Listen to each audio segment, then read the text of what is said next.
Hello students, good morning.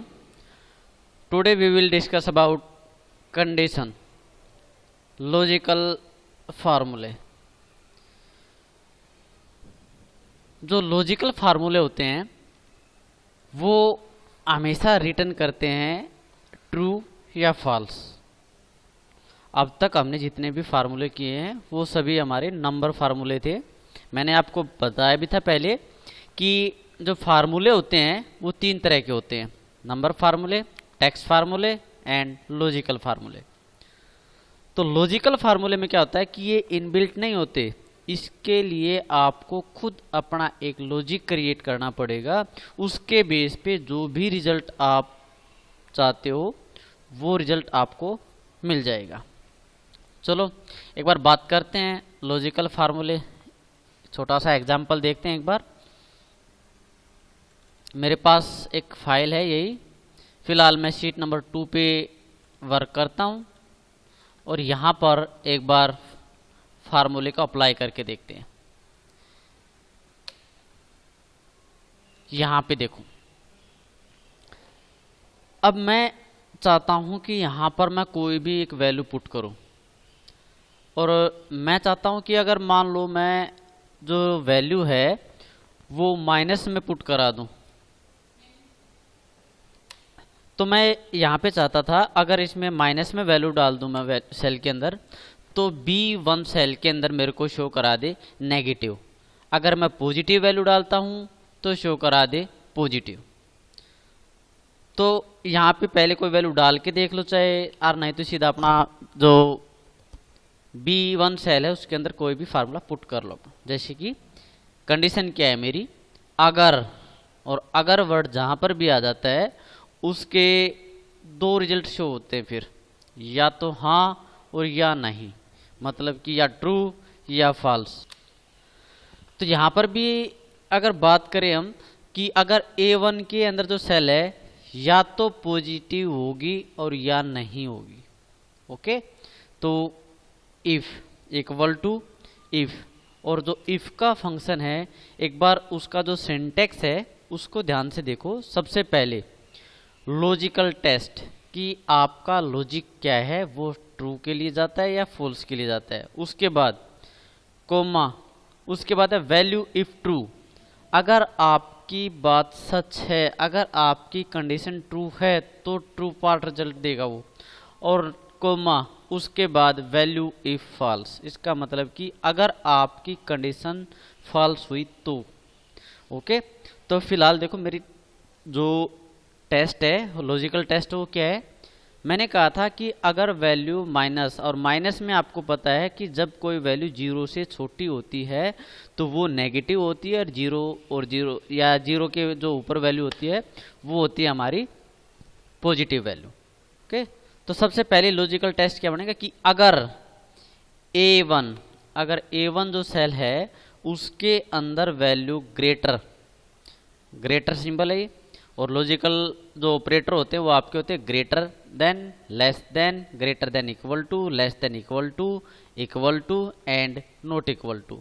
ये 6 operator होते हैं आपके जो हमेशा लॉजिक के लिए ही यूज होते हैं। इन्हीं को इसीलिए लॉजिकल ऑपरेटर का, जैसे कि plus, minus, divide, multiplication and modulus, ये सभी ऑपरेटर आपकी अर्थमेटिक ऑपरेटर होते हैं, और ये जो आपके ग्रेटर देन लेस देन वाले ये आपके लॉजिकल ऑपरेटर होते हैं। तो यहाँ पे देखो, अगर A1 के अंदर जो वैल्यू है वो ग्रेटर हो जीरो से, अगर वो जीरो से बड़ी है देन कोमा लगाया। अब यहाँ पे हमेशा ट्रू पार्ट आता है अगर आपकी बात सच हुई तो, और आपको अगर कोई मैसेज देना है तो आप हमेशा डबल कोट्स का यूज करोगे शिफ्ट के साथ। जो आपके कॉलन के राइट साइड में जो की होती है वो शिफ्ट के साथ आपको प्रेस करोगे। ये नहीं अगर आप बिना शिफ्ट के प्रेस करोगे तो सिंगल आती है, और ये नहीं आपने उस की को 2 बार प्रेस कर दिया तो ऐसे लग जाए। ये सिंगल कोट्स होता है, स्पेशल एक कैरेक्टर के लिए काम करता है। आपको शिफ्ट के साथ ही लगाना है और दोनों एक साथ लगेंगे, शिफ्ट और ये दोनों एक साथ लगेंगे। और यहाँ पे आप ट्रू पार्ट के लिए कोई भी एक मैसेज आप छोड़ सकते हो। जैसे कि मैंने कहा था कि एक मैसेज प्रोवाइड कर दे मेरे को, अगर इसके अंदर पॉजिटिव वैल्यू तो पॉजिटिव शो करा दे, नेगेटिव तो नेगेटिव शो करा दे। तो यहाँ पे मैं मैसेज डालता हूँ पॉजिटिव,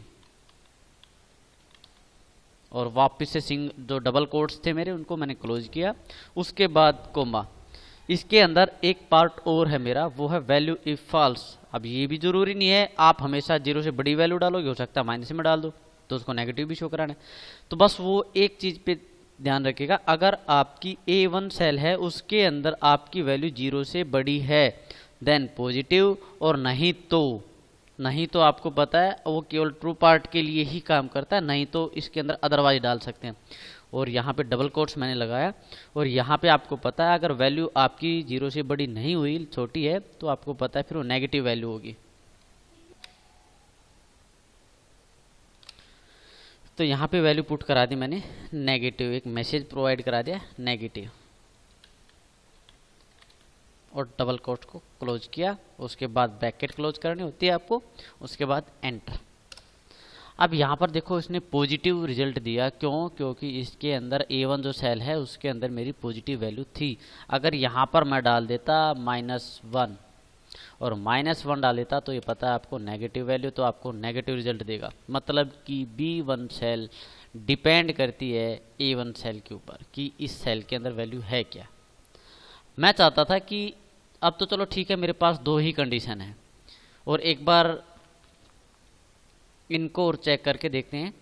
अगर आपके पास 3 कंडीशन हो, मतलब कि मैंने कहा था अगर मान लो 0 से छोटी हो तो नेगेटिव, 0 से बड़ी हो तो पॉजिटिव, अगर 0 हो तो मैं चाहता हूँ या तो नल शो करा दे या फिर 0 शो करा दे। तो इसके लिए आपको क्या करना है, सबसे पहले अगर A1 के अंदर वैल्यू बड़ी है 0 से तो पॉजिटिव। अब यहाँ पे देखो, यहाँ पे आपका कर्सर कब आएगा, यहाँ पे आपका कर्सर जब आएगा जब आपकी पहली कंडीशन ट्रू ना हो, ठीक है ना। तभी तो उसने मैसेज को प्रोवाइड किया था कि नेगेटिव, क्यों? क्योंकि वो कंडीशन ट्रू नहीं हुई थी। अब आपको पता है अगर वैल्यू आपकी 0 से बड़ी है तो पॉजिटिव वैल्यू आपको शो करा देगा, उसके आगे चाहे कुछ भी लिखा हो चेक नहीं करता है, केवल एक ही वैल्यू उसको चाहिए। जब तक वो ट्रू नहीं मिलती वो आगे आपकी कंडीशन को चेक करता जाता है। तो देखो यहाँ पर मैंने कहा अगर वैल्यू 0 से बड़ी है तो पॉजिटिव, नहीं तो फिर चेक करें, क्योंकि अभी 2 कंडीशन मेरे पास और भी हैं। एक तो 0 से बड़ी पॉजिटिव का तो मेरे पास हो गया, अब ये भी हो सकता है कि वैल्यू 0 ही हो, ये भी हो सकता है वैल्यू 0 से छोटी हो, तो अभी भी मेरे पास 2 कंडीशन और है। तो यहाँ पे मैं डायरेक्ट मैसेज प्रोवाइड ना करा के इसको यहाँ पे एक कंडीशन और प्रोवाइड करा देता हूँ। अगर A1 जो सेल है उसके अंदर जो वैल्यू है वो इक्वल टू 0, अगर मैं देखो इफ वर्ड फिर यूज किया है, इसका मतलब क्या है कि यहाँ पर फिर मैंने एक लॉजिकल टेस्ट डाल दिया, और इसके भी 2 पार्ट फिर ट्रू या फॉल्स। तो कोमा लगाया, फर्स्ट पार्ट इसका ट्रू पार्ट होगा, जैसे कि अगर वैल्यू 0 है तो क्या वैल्यू प्रोवाइड कर दे वो एक मैसेज डाल दे ZERO 0, या नल कह सकते हो आप। कोमा लगा कि इसका फॉल्स पार्ट क्या बनेगा, इसका आपको पता है अगर कर्सर यहाँ तक आ गया आपका, इस कंडीशन तक पहुँच गया, तो इसका मतलब क्या है कि उसने पहली कंडीशन तो चेक कर ही ली, वो तो फॉल्स थी, और उसी के जो आपने पहली कंडीशन उसने चेक की है ये फॉल्स थी, तभी वो इस कंडीशन पे आया है, और इसको चेक तभी करेगा जब वो ये फॉल्स होगी। अगर ये ट्रू होगी तो सीधी बात है वो पॉजिटिव रिजल्ट दे ही देगा, बस आगे वो चेक ही नहीं करेगा। अगर मान लो ये कंडीशन आपकी फॉल्स हुई तो उसको फिर एक कंडीशन मिली इफ, और इफ के भी 2 पार्ट हैं। अगर 0 है तो भाई अगर सच है ये बात तो मतलब कि 0 रिजल्ट है, अगर ये बात झूठ है, ये फॉल्स है, तो आपको पता बस अब तो एक ही कंडीशन बच गई, और वो कंडीशन है फिर तो पक्का नेगेटिव वैल्यू है, तो नेगेटिव।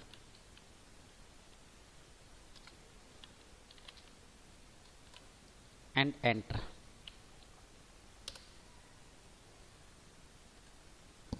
ठीक है, अब यहाँ पे -1 है तो नेगेटिव है, यहाँ पर 9 है तो पॉजिटिव है, और यहाँ पे आप 0 डालोगे तो 0। ओके, तो मतलब कि हम इस तरह से कंडीशन को अप्लाई कर सकते हैं। एक छोटा सा और एग्जांपल लेके देखते हैं। ये तो मैसेज बेस के ऊपर था, मैंने कहा था कि अगर मैसेज डालना तो आपको हमेशा डबल कोट्स यूज करने पड़ते हैं। अब देखो मैं कहता हूँ मेरे पास ये कुछ वैल्यू है, अब देखो एक नॉर्मल सा एग्जांपल लेके चलते हैं, जैसे कि पहले भी हम करते थे, छोटी क्लासों में थे तब क्या करते थे कि अगर हमारे पास बड़ी वैल्यू होती तो हम छोटी वैल्यू को आसानी से घटा लेते थे, उसके अंदर से सब्ट्रैक्ट करा सकते थे। लेकिन अगर फर्स्ट वैल्यू ही आपके पास छोटी होती और जो सेकंड वैल्यू बड़ी होती है आपकी, तो आप क्या करते कि आप उसको सब्ट्रैक्ट नहीं करा पाते थे। और जो आपकी क्लास में जैसे फर्स्ट सेकंड क्लास में होता भी था कि माइनस में हमको रिजल्ट वगैरह नहीं आता था शो कराना, तो उसके लिए क्या होता था कि जब भी टीचर भी या बुक में भी जो भी होता हो, सबसे पहले जो फर्स्ट वैल्यू होती है वो ग्रेटर ही होती हमेशा। तो आपको अब भी एक छोटा सा काम यही करना है कि अगर मान लो फर्स्ट वैल्यू, जो फर्स्ट वैल्यू है आपके पास वो आपकी ग्रेटर है सेकंड वैल्यू से, तो आप सब्ट्रैक्ट करा दो। और भाई अगर मान लो पहली वैल्यू छोटी है और दूसरी वैल्यू बड़ी है तो आप एडिशन करा दो, ठीक है ना। मतलब कंडीशन है, अगर किसकी कंडीशन है, फर्स्ट वैल्यू की। देखो कंडीशन को एक बार, इफ अगर जो A3 सेल है उसके अंदर अगर वैल्यू बड़ी है, किससे बड़ी, B3 से।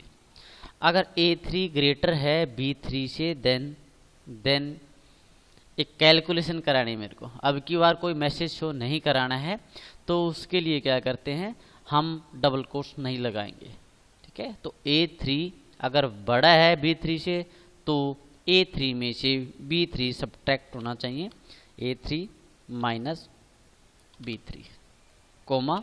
अब इसका फॉल्स पार्ट, नहीं तो आपको पता है बड़ी नहीं होगी तो छोटी होगी, और छोटी होगी तो उसके लिए मैंने डाल दिया A3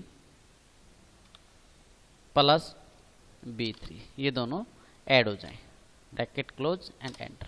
अब यहाँ पे देखते हैं, अब फर्स्ट वैल्यू आपकी ग्रेटर थी सेकंड से, देन सब्ट्रैक्ट जो आपका रिजल्ट है वो आपका सब्ट्रैक्शन का रिजल्ट, मतलब कि माइनस उसका रिजल्ट हुआ है कि इसने इसमें से इसको माइनस कर दिया।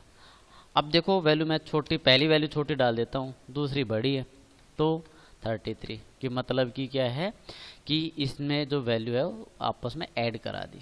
ओके, कोई भी वैल्यू आप डाल के देख सकते हो, जैसे यहाँ पे बड़ा है और यहाँ पे मैंने डाल दिया 99, तो यहाँ पे क्या होगा 1। अब अगर मान लो यहाँ पे मैं 100 डाल दूँ तो रिजल्ट क्या होना चाहिए।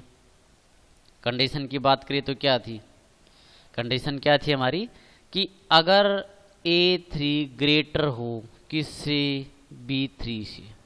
अब केवल इसी बात पे बात करते हैं, वो बड़ा है या नहीं, तो बड़ा तो नहीं है, और नहीं है तो इसका मतलब कि वो फॉल्स पार्ट में जाएगा, और फॉल्स पार्ट में क्या लिखा था, एडिशन। तो यहाँ पे क्या होना चाहिए, एडिशन।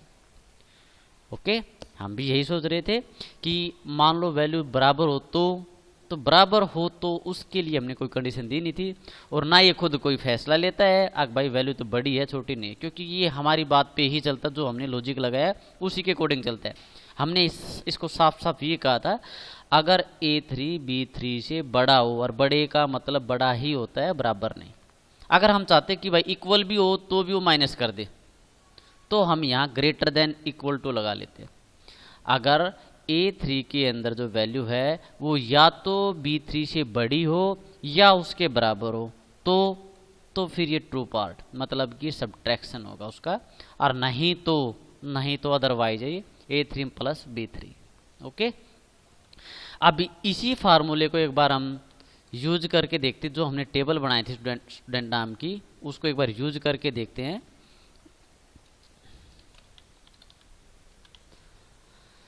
तो यहाँ पे मैं रिजल्ट शो कराना चाहता हूँ उसका कि वो पास या फेल। अगर केवल इसी बात पे आपको रिजल्ट को डिक्लेयर करना है तो आप किस पे चलोगे, परसेंटेज पे। एवरेज हमारे लिए यहाँ पर कोई इसकी इम्पोर्टेंस है नहीं, तो इसको चाहे तो डिलीट ही कर सकते हैं, हम इसको यूज नहीं करेंगे, परसेंटेज पे काम करेंगे हम। और यहाँ पे जो रिजल्ट है मेरा वहाँ वो डिपेंड होगा परसेंटेज के हिसाब से। तो यहाँ पे जो कंडीशन है मेरी वो क्या रहेगी, अगर मान लो उसके 33% से ऊपर हैं तो पास है, और नहीं तो वो फेल है। नॉर्मल सी कंडीशन लगाते हैं, तो इफ अगर जो H2 सेल है उसके अंदर आपकी वैल्यू 33 है, मतलब 33 से बड़ी है। अगर आपको 33 को भी इंक्लूड कराना है तो आप इक्वल टू लगा सकते हो, या ये जो टोटल मार्क्स है मेरे ये आपके 80 में से हैं, तो हम यहाँ 33 के बजाय 25 को मान लेते हैं कि 25 जिसके हैं वो पास है, नहीं तो वो फेल है। तो यहाँ पे मैं लगा सकता हूँ अगर H2 के अंदर जो वैल्यू है वो या तो ग्रेटर हो या इक्वल हो किससे, 25 से। देन अगर वो 25 से ग्रेटर है या इक्वल है देन रिजल्ट शो कराएगा pass, otherwise fail and enter. Okay, अब ये पास क्यों है, क्योंकि इसकी H2 के अंदर जो वैल्यू है वो 25 से अबव है। अब ये इसको पकड़ के ड्रैग कर देते हैं और इसमें देखो जो भी रिजल्ट है वो सारा आपका सेम है, पास ही हैं सारे। क्यों, क्योंकि किसी भी स्टूडेंट के मार्क्स 25 से बिलो नहीं है। चलो एक बार डाल के देख लेते हैं। यहाँ पे वैल्यू कम करा दी मैंने, जैसे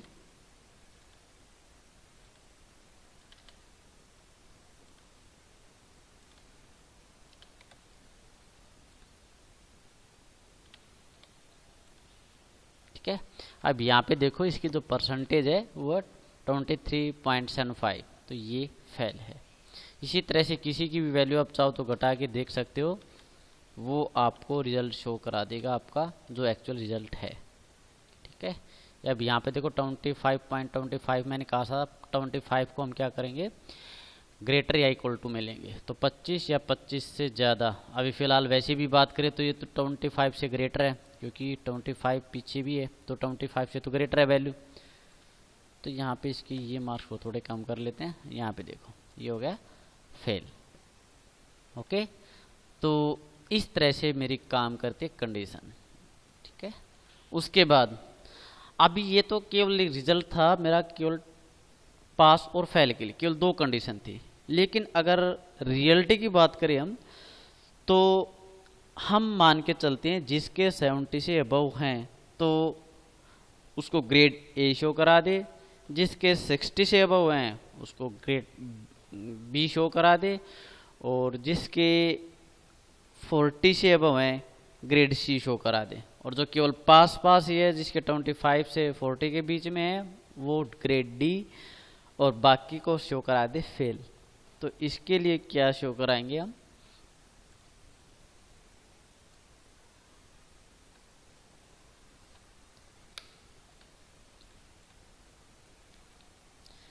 इक्वल टू इफ। और एक चीज़ और यहाँ पे हमको देखनी थी, वो ये थी कि जो हमने 25 को पास के लिए माना था वो गलत था, क्योंकि हमने काम किया था परसेंटेज के ऊपर, और परसेंटेज का मतलब तो उसका तीसरा हिस्सा जो हम 33 बोल रहे थे वही ठीक था वैसे तो। चलो अब की बार 33 पे काम करके देखते हैं। अगर H2 के अंदर जो वैल्यू है वो आपकी ग्रेटर हो या इक्वल हो किसके, 80 से, तो आपको शो करा दे फर्स्ट डिवीजन, कॉमा लगाया और यहाँ पे फर्स्ट डिवीजन। नहीं तो फिर चेक करें, अगर H2 के अंदर जो वैल्यू है वो ग्रेटर देन या इक्वल टू 60 या 60 से बड़ी वैल्यू हो तो वो शो करा दे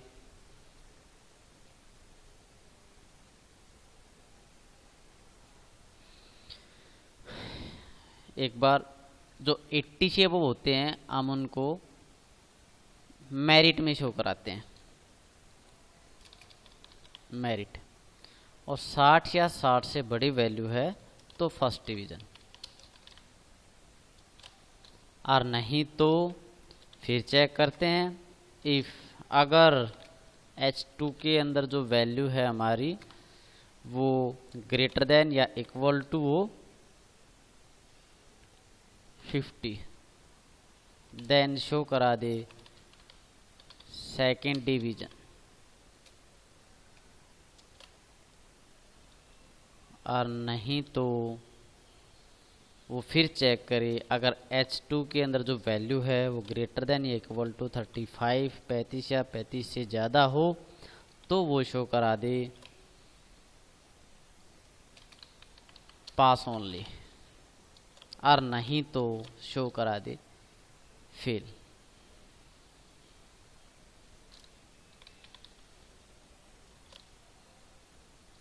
अब वैसे तो जितनी भी ब्रैकेट आपकी ओपन है सारी आपको क्लोज करने पड़ते हैं, नहीं तो लास्ट में ही ओपन होनी तो एंटर कर दो अपने आप क्लोज हो जाती है। यस देखो शो, ये था आपका फार्मूला। लास्ट में देखो ऑटोमेटिक जो 4 ब्रैकेट हमने ओपन की थी ऑटोमेटिकली क्लोज हो चुकी हैं। तो यहाँ पे देखो रिजल्ट आपका, अब ये है फेल और ड्रैग किया इसको, तो इसके फर्स्ट डिवीजन क्यों है? क्योंकि 60 से अबव है, सभी को फर्स्ट डिवीजन, बाकी ये सेकंड डिवीजन क्योंकि 50 से अबव है। अब इनके मार्क्स को एक बार बढ़ा के देख लेते हैं।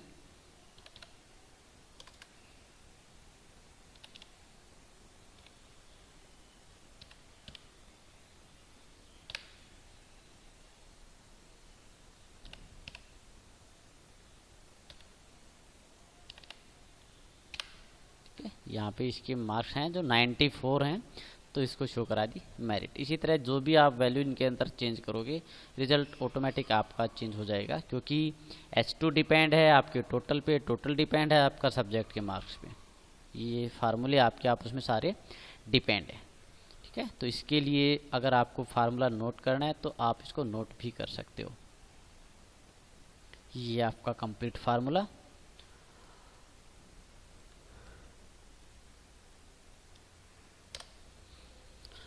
और जो एक्सेल के अंदर इफ फार्मूला होता है वही आपके एक्सेल की मेन कमांड होती है, वही आपके एक्सेल की रीढ़ की हड्डी की तरह काम करता है, बैकबोन की तरह काम करता है।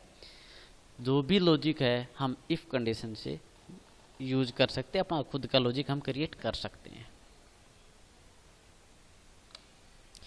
इसी तरह से कुछ और भी इनबिल्ट फंक्शन होते हैं हमारे पास, जैसे कि हम बात करते हैं, अभी तक हमने एक सम का फार्मूला किया था, तो उसमें आपको पता है क्या होता था कि वो सम करता था, जितने भी इसके अंदर वैल्यू दी जाए उनको सम करता था।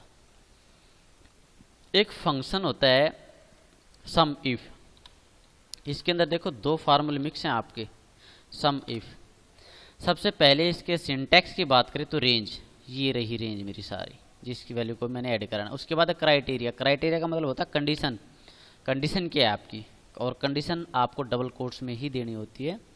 जैसे कि मेरी कंडीशन क्या है कि A1 से लेकर A6 तक सभी वैल्यू का सम कर दे, लेकिन कंडीशन क्या है, वो केवल उन्हीं वैल्यू का सम करे जो वैल्यू मेरी 40 से बिलो हो, लेस देन 40, 40 से बिलो, 40 भी इसके अंदर ऐड नहीं होगा। तो इसका मतलब क्या हुआ कि वो जोड़ तो देगा सबको, लेकिन उन्हीं वैल्यू का जोड़ करेगा जो आपकी 40 से लेस हैं। देखो एंटर करते हैं एक बार।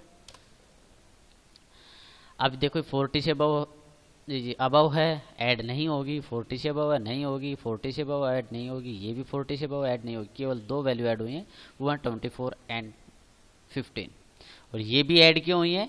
क्योंकि ये वैल्यू 40 से बिलो थी। ओके, तो इन दोनों का जो एडिशन है वो है आपका 39।